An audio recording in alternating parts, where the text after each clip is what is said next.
अर्जुन ने भगवान से पूछा, हे केशव, मुझे ये बताइए कि आदमी अपने आप में कैसे सुखी रह सकता है। तो हम पंडित जी के पास जाते हैं, महात्मा जी के पास जाते हैं, गुरुद्वारे मंदिर में जाते हैं,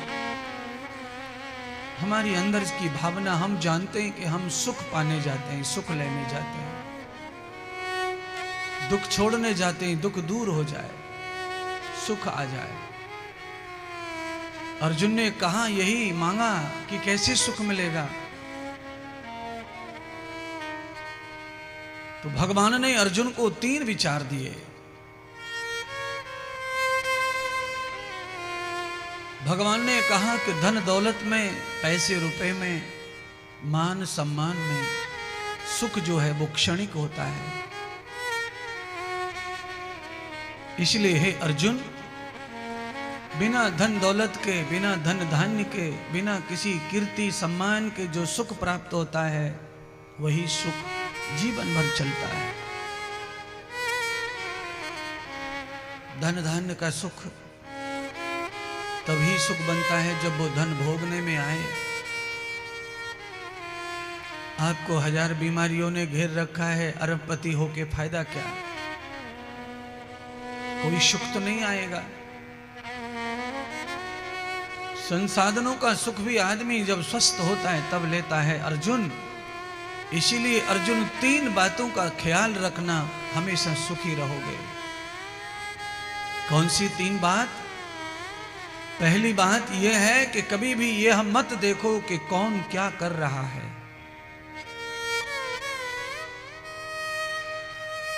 दूसरा यह है कि कैसे कर रहा है। तीसरा यह है कि क्या कर रहा है। हम सबकी जो पंडाल में बैठे हैं, इनकी प्रवृत्ति क्या है? आप सबकी आदत क्या है? आप सबकी आदत है कि हमेशा दूसरे की तरफ देखते रहना कि क्या कर रहा है कोई, क्या कर रहा है कोई, क्या कर रहा है कोई।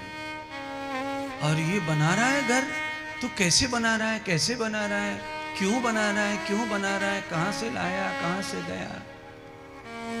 भगवान कृष्ण अर्जुन को कहते हैं, ये 3 बुरी आदत जिस व्यक्ति में नहीं है, वो बिना धन के भी सुखी रहता है, आनंद में रहता है।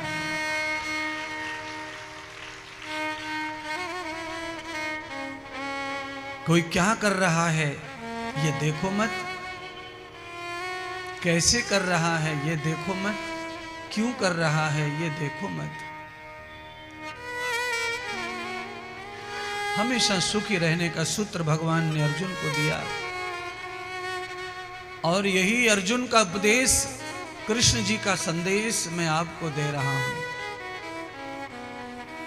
अब ये 3 बातों को जानने के लिए आपको न जाने कितनी किताबें पढ़नी पड़ती, शायद तो भी न मिलता ये उल्लेख।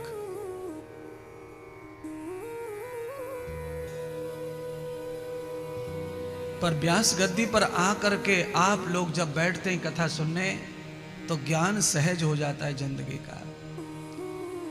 इसीलिए व्यक्ति को गुरुमुखी ज्ञान अवश्य लेना चाहिए। गुरुमुखी ज्ञान से आदमी असहज नहीं रहता, सहज हो जाता है। असाध्य नहीं रहता, असाध्य हो जाता है। असाधक नहीं रहता, साधक बन जाता है।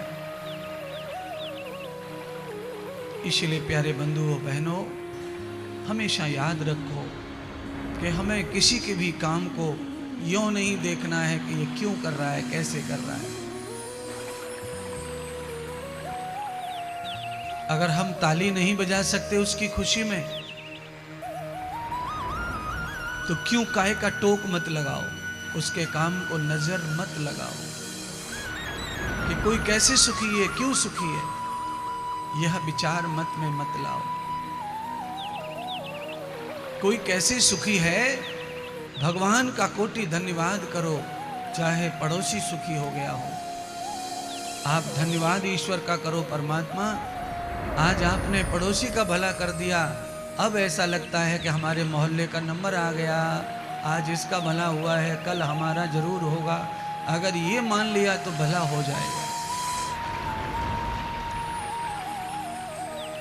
क्योंकि पानी की जिधर से आता है गांव में पाइपलाइन से, जो घर जल्दी पड़ता है पाइपलाइन को, पानी पहले उसके नल में निकलता है। जो घर दूर पड़ता है पानी उसके घर पे ही पहुंचता है, पर देर में पहुंचता है। जिसका भाग्य पहले जागृत हो गया, पहले उसका उन्नति होगा, फिर तुम्हारा भी होगा। पर आपको यह समझना होगा गीता का उपदेश कि किसी की भलाई को, खुशी को, उन्नति को देखकर भगवान को आप धन्यवाद कर दो अपने बगल में से, आनंद आ जाएगा, जागृत हो जाएंगे तुम्हारे भाग्य, परमात्मा तुम्हारी ओर भी देखेगा।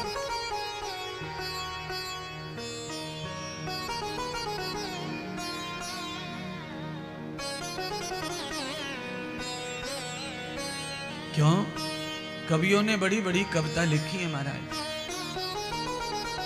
कविता की एक लाइन आपको सुनाते हैं, आपको समझ में आ जाएगा कि कविता क्या है। और ये कविता आप सबको आती है। बोलो सच्चिदानंद भगवान की जय हो। भला किसी का कर न सको तो बुरा किसी का मत करना। पुष्प अगर तुम बन नहीं सकते, कांटे बन कर मत रहना। भला किसी का कर न सको तो बुरा किसी का मत करना। पुष्प अगर तुम बन नहीं सकते, कांटे बन कर मत रहना। कांटे बन कर मत रहना। भला किसी का कर न सको तो बुरा किसी का मत करना। पुष्प नहीं बन सकते हो कांटे बन कर मत रहना। कांटे बन कर मत रहना। कांटे बन कर मत रहना।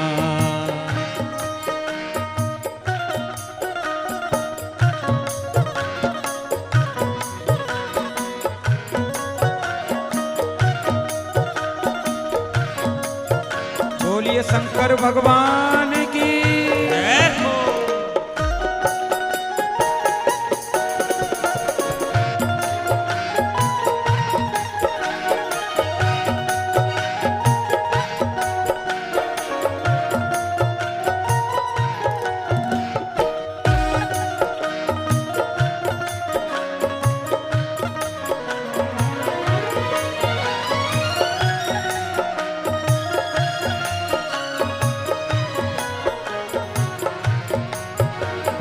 बन न सको भगवान अगर तुम कम से कम इंसान बनो। नहीं कभी शैतान बनो, नहीं कभी हैवान बनो। नहीं कभी शैतान बनो तुम, नहीं कभी हैवान बनो। सदाचार अपना न सको तो, सदाचार अपना न सको तो पापों में पग मत धरना। पुष्प नहीं बन सकते हो तो कांटे बन कर मत रहना। कांटे बन कर मत रहना। भला किसी का कर न सको तो बुरा किसी का मत करना। पुष्प नहीं बन सकते हो तो कांटे बन कर मत रहना। कांटे बन कर मत रहना। कांटे बन कर मत रहना।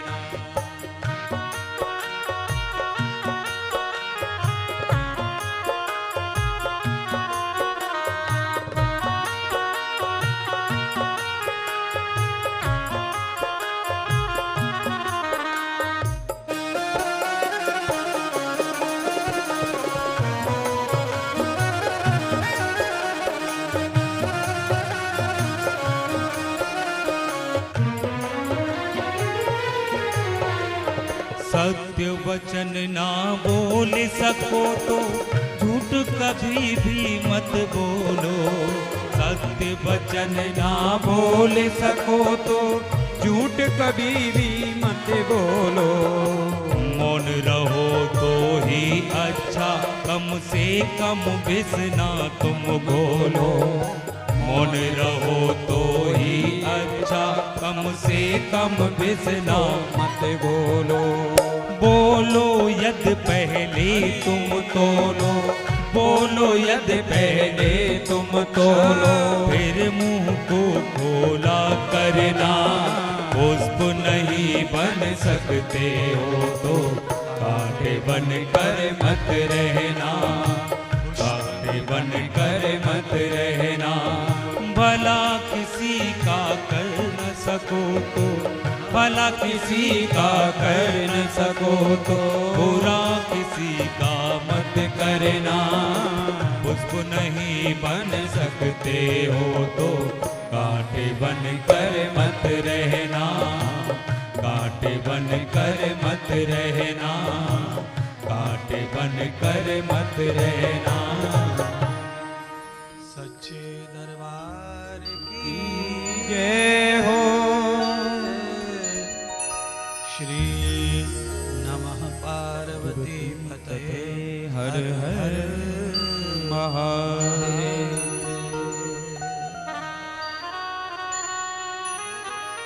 आज हमारी कथा 3 विचारों पर चलेगी। विचार भी हमने रख दिए, गीता का उपदेश भी सुना दिया, और ये भजन की 2-3 पंक्तियों ने उपदेश को और प्रमाणित कर दिया। कोई क्यों कर रहा है, क्या कर रहा है, कैसे कर रहा है, इस खलबली में मत रहो। किसी का कुछ अच्छा हो रहा है, इस धन्यवाद में जीना सीखो। भगवान शिव को, महादेव को समझाया भगवान नारायण ने, ब्रह्मा ने। कल आपने कथा सुनी थी, क्या समझा रहे थे ब्रह्मा को, ब्रह्मा जी शिव जी को।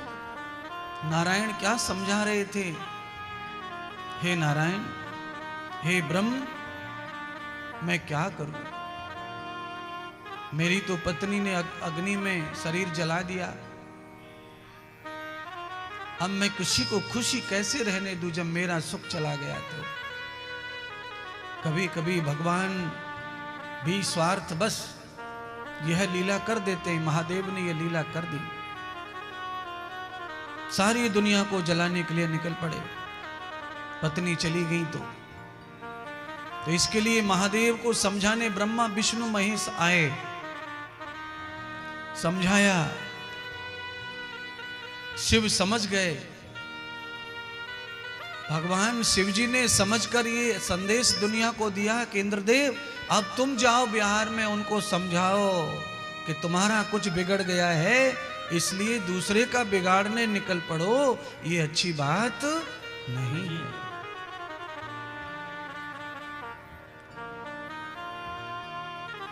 तुम्हारा पैर टूट जाए, उसको ठीक करवाओ, इसका मतलब थोड़ी है कि तुम पूरे गांव का पैर टूट जाए ऐसी माला जपना शुरू कर दो।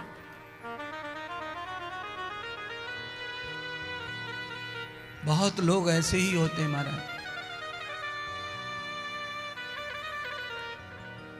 अपना टूटा तो पड़ोसी का टूटना ही चाहिए।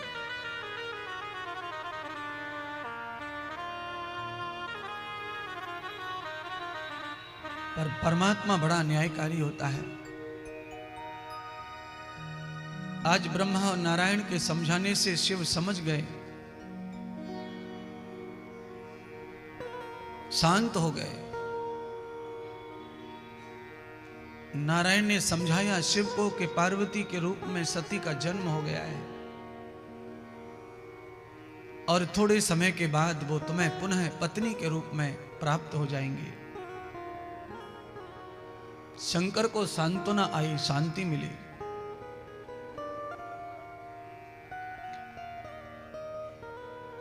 पिछले कर्म के कारण अगर कोई गलत घटना घट गई है तो उसे जीवन भर याद रखना चाहिए। माता सती पार्वती बनकर जब आई तो माता सती के जन्म की समस्त कथाएं पार्वती को याद हैं।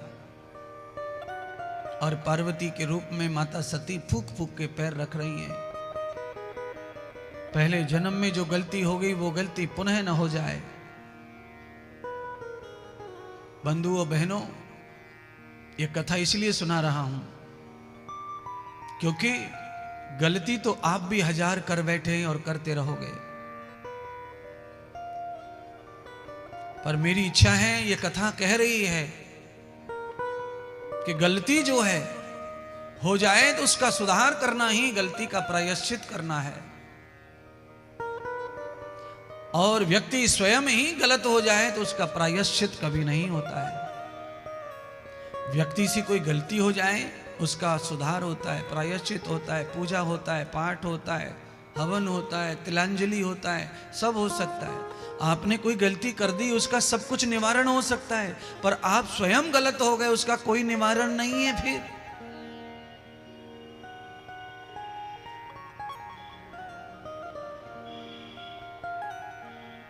बसर गलती का पुतला है, ये गलती हो ही जाती है।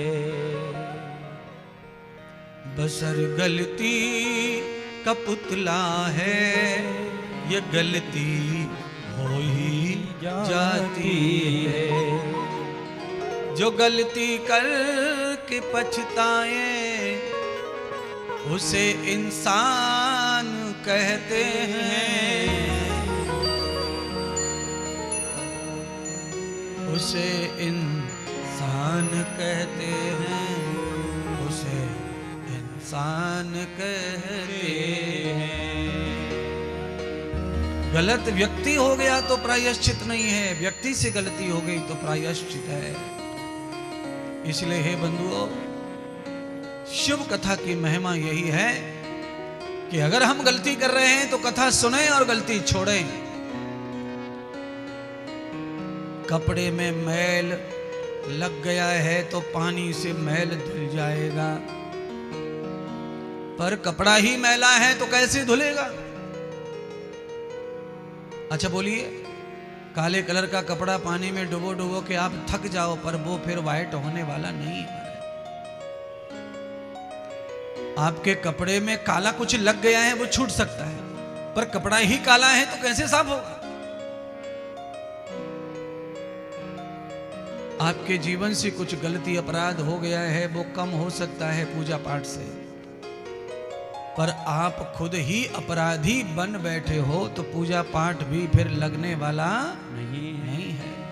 आपने देखा होगा हॉस्पिटल में मरीज जब सीरियस होता है तो उसके मुंह पर गैस लगा देते हैं, आईसीयू में भर्ती कर देते हैं उसको, इमरजेंसी हवा देते हैं, उसकी नाक में मुछिका लगा देते हैं, मास्क लगा देते हैं, ऑक्सीजन देने लगते हैं, पर ऑक्सीजन से काम बन जाता है किसी किसी का। क्यों? क्योंकि ऑक्सीजन कम हुआ था, आदमी नहीं मरा है, इसलिए ऑक्सीजन की पूर्ति कर दी।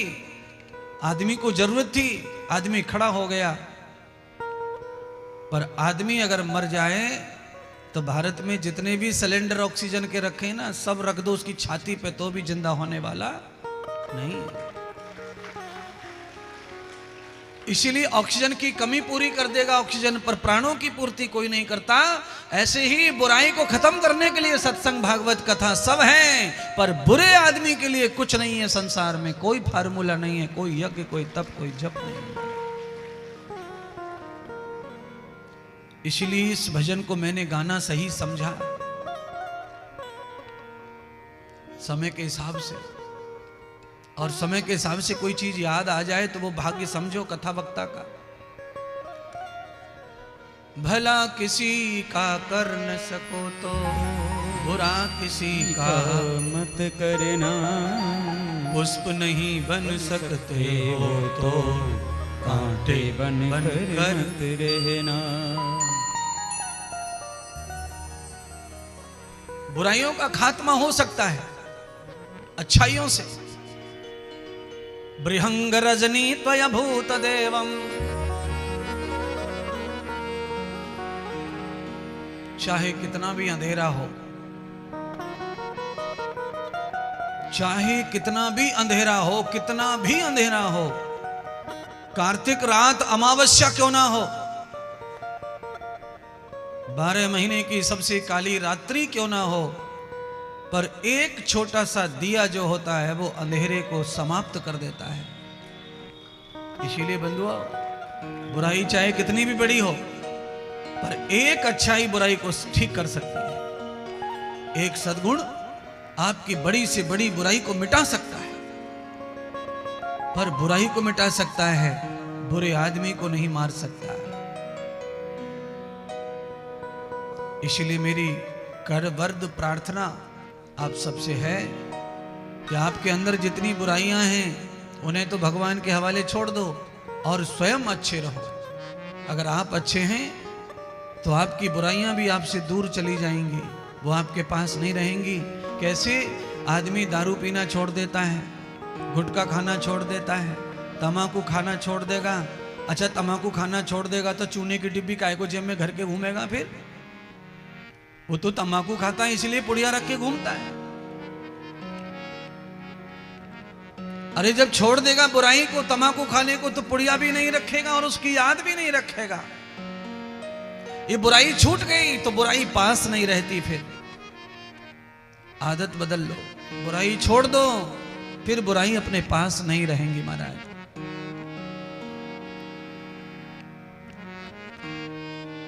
बड़े बड़े वेदों के जाता, बड़े बड़े मंत्र पाठ करने वाले वेद पाठी अगर बुराई को पकड़ कर बैठे हैं तो फिर वेद मंत्र से उनका कल्याण कभी नहीं है। चाहे वो जितना मंत्र उच्चारण कर लें, पूरे वेद को गा दें, पर बुराई उन्हें पकड़ के बैठी है तो वेद मंत्र भी काम नहीं करते। क्यों?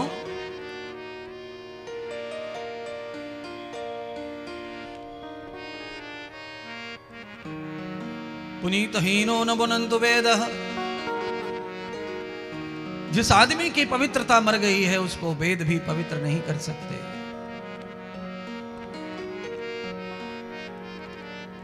नाला नाला नहीं होता है। नाला कब नाला बनता है आप सब जानते हैं। साफ पानी गंगा का जहां आता है, ऐसी ही बनावट का नाला होता है। पर नहा धो करके तुम्हारे मैल मक्कड़ सब कपड़े धोने को, मलमूत्र को जो ढोके ले जा रहा है, उसलिए उसका नाम ही नाला पड़ जाता है, काला नाला। और जो तुम्हें पवित्र करने के लिए पानी आ रहा है उसका नाम नहर पड़ जाता है। नहर, नहर का मतलब है नर को जीव देने वाला, जीवन देने वाला पानी, जीव को जिंदा रखने वाला पानी जिससे आता है वो नहर। और वही पानी जब अपवित्र होकर जाता है वो नाला। दोनों का पात्र सेम है, पर पानी के कारण दोनों का नाम अलग अलग है बंधुओं।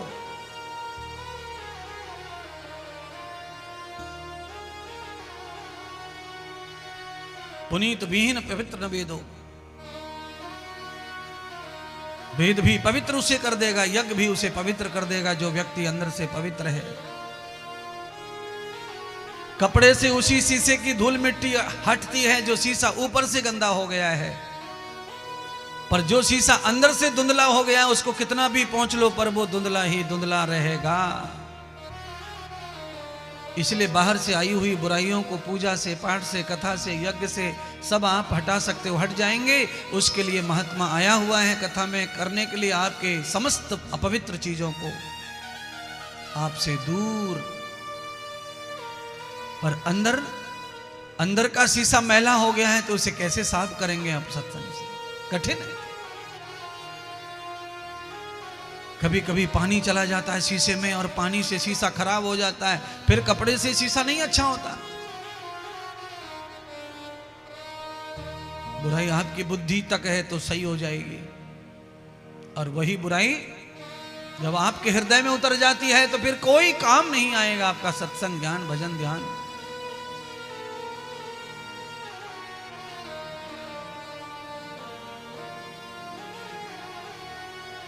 इसीलिए मौका इस जीवन का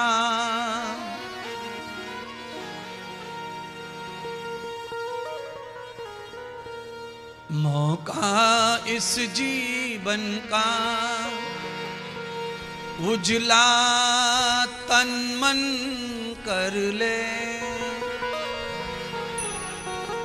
एक बार भजन कर ले, मुक्ति का यतन कर ले, एक बार भजन कर ले, मुक्ति का यतन कर ले, एक बार भजन कर ले, मुक्ति का यतन कर ले, एक बार भजन कर ले, मुक्ति का यतन कर ले, एक बार भजन कर ले, मुक्ति का यतन कर ले। कट जाएगी 84 तू प्रभु सुमिरन कर ले, कट जाएगी 84 तू प्रभु सुमिरन कर ले, एक बार भजन कर ले, मुक्ति का यतन कर ले, एक बार भजन कर ले, मुक्ति का यतन कर ले, एक बार भजन कर ले, मुक्ति का यतन कर ले।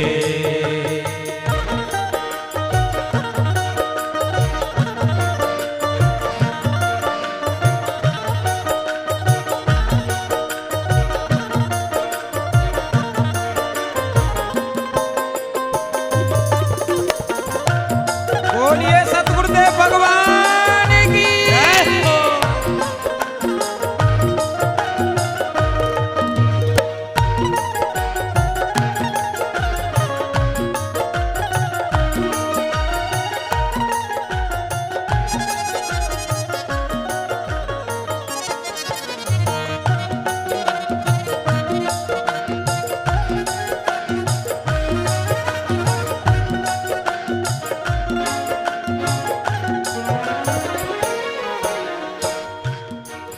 तेरी मैली चादर में दाग भरे जितने, मेरी चादर में दाग भरे जितने। चादर कही है कबीर जी ने, चादर माने शरीर। तेरी मैली चादर में दाग भरे कितने, तेरी मेरी चादर में दाग भरे जितने। पर ज्ञान के साबुन में है झाग भरे उतने, पर ज्ञान के साबुन में है झाग भरे जितने। मौका इस जीवन का, का इस जीवन का, मौका इस जीवन का, का इस जीवन का। उजला तन मन कर ले, उजला तन मन कर ले, एक बार भजन कर ले, मुक्ति का यतन कर ले, एक बार भजन कर ले, मुक्ति का यतन कर ले। कट जाएगी 84 छूट जाएगी 84, कट जाएगी 84 छूट जाएगी 84, छूट जाएगी 84, कट जाएगी 84। तो प्रभु सुमिरन कर ले, तो प्रभु सुमिरन कर ले, प्रभु सुमिरन कर ले, तू प्रभु सुमिरन कर ले, बार भजन कर ले, मुक्ति का यतन कर ले, एक बार भजन कर ले, मुक्ति का यतन कर ले, एक बार भजन कर ले, मुक्ति का यतन कर ले, एक बार भजन कर ले,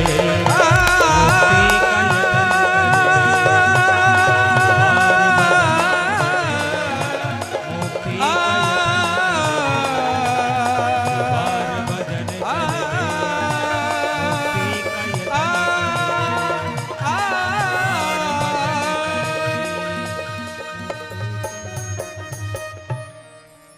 मौका है इस जीवन का उजला तन मन कर ले, तो प्रभु सुमिरन कर ले, मुक्ति का जतन कर ले, एक बार भजन कर ले,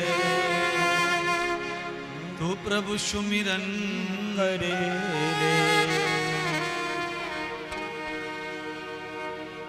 बंधुओं, इन पंक्तियों का मर्म समझो। मौका है जीवन का,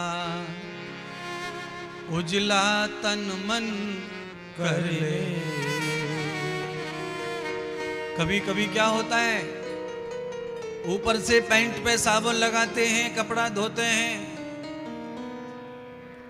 मैल तो छूट जाता है, पर पैंट के अंदर साबुन अटक जाता है, फंस जाता है, झाग रह जाता है। तो फिर हम क्या करते हैं, पैंट को उल्टा कर लेते हैं और उल्टा करके साफ पानी में पैंट को बार बार डुबोते निचोड़ते हैं, तो सफा करने वाला जो झाग रह गया था वो झाग भी साबुन साफ हो जाता है। तन मन उजला कर ले,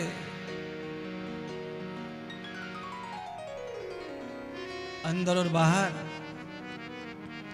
दोनों ओर से अपने आप के कपड़े को साफ कर लो। मानव रूपी शरीर जो है ये वस्त्र है गीता के अनुसार। भगवान कृष्ण ने गीता में मानव के शरीर को ही वस्त्र कहा है। मरना क्या है अर्जुन, तो कहा वस्त्र बदलना है, और मरना कुछ भी नहीं है। अर्जुन जल्दी समझ गए